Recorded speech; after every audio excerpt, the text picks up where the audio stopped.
Nag-overheat na yung... Hello guys! Wala talaga akong motor, pero dito ako nakapag-motor sa Siargao. Kasama kasi sa Jen, oh. Hi! Hi! Dalawa lang kami dito. Dinake niya. Char! May asawa nito. Guys, follow nyo rin sila sa page nila. Gats Wait. Bye! Sige, mamaya na lang ulit. Hindi naman talaga ako mahilig sa shake, kaya lang may Koreano dito, papapansin ako. Pero sad to say, hindi niya ako pinasin, kaya magmumotor na lang ako. Bye!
O, diba? Nagulat kayo? Akala nyo kung sino ako? Napad-lapad kasi na ako dito. Akala ko sikat ako dito sa Siargao kasi maraming natingin sa akin. Yun pala, nakikita nila yung noo ko, ang lapad-lapad pala. Kaya nag-video ako ng ganyan. Diyos me, yung Marimar, nakita ko talaga super lapad. Tawan-tawa talaga ako sa part na yan. At syempre mga akla, dito rin naman ako sa Siargao. So, kailangan pumuntahan tong Coconut View dahil napakatinda ng lugar na to. Dito din yung Manjero, guys. So, after namin pumunta sa Coconut View, guys, dito naman kami pumunta sa RSK Beach Resort dito sa Dapa. Highly recommended din siya kasi may mga rooms and cottages siya dito and panalo rin yung view. At kahit na dito kayo magpagulong-gulong no kayo magjowa, ay hindi nyo mararamdaman yung sakit na yan kasi nga in love kayo sa isa't isa, mga hinayo pa kayo. O diba, panalo ang view. Ang ganda dyan, promise. Kaya pumunta kayo dito sa RSK Beach Resort. Kasi kaya nga andito kami ng jowa ko kasi tahimik at payapa. At dito kami maglabing-labing ng jowa ko. Wow, love you baby! Mwah!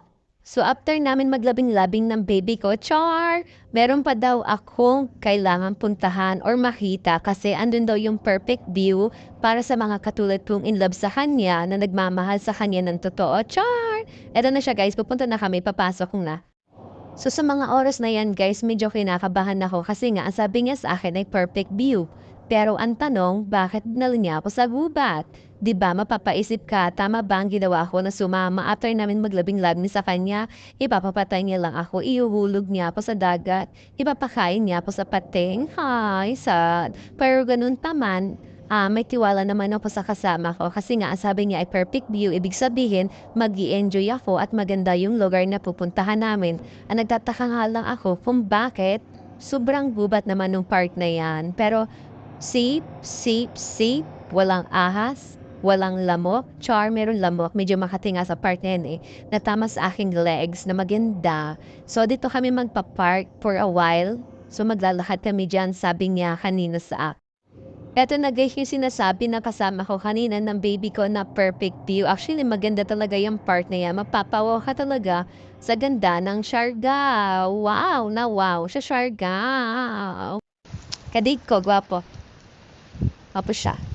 Taga Siargao.